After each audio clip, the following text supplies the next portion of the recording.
This is practical test number 1 for Don Ruba's class.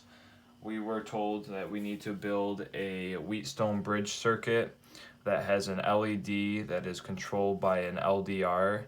So it is your basic street light system. Once it gets dark, the light will turn on. So I will hook it up to a battery.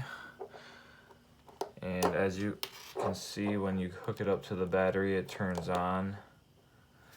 And then as soon as you apply light to the LDR right here, it turns off. So that is how the circuit works in real life. And now we are going to break it down and find the current 1 and current 3, because when you have a Wheatstone bridge, there are going to be 3 flow paths, at least in this one, that the electricity could possibly take.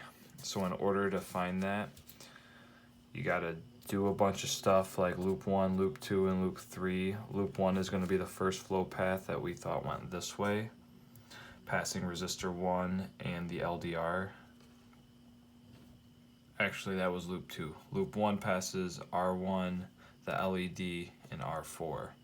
Loop 2 goes from R1 to the LDR. And then loop 3 goes from R2 to R4 back through. With that knowledge, we can go through and do some mathematical formulas.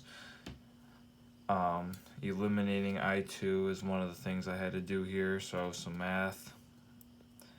You can have fun looking over that, Don. Then I did the same thing to eliminate I3 because we need to find I1, so we need to isolate it. So some more math, the same formula up here, just getting rid of I3. Finally, we are left with 4.5 volts. And this should be a positive 5,550 ohms for the flow path 1.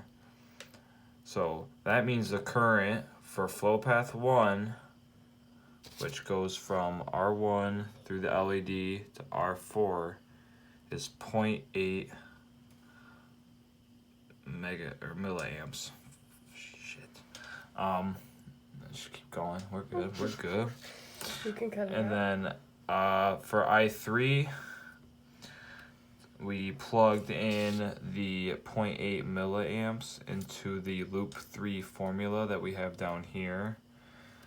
So we substitute I1, which we know now is 0.8, into the loop 3. Do a math formula, isolate I3, and for the current of flow path 3, we got 9.82 milliamps.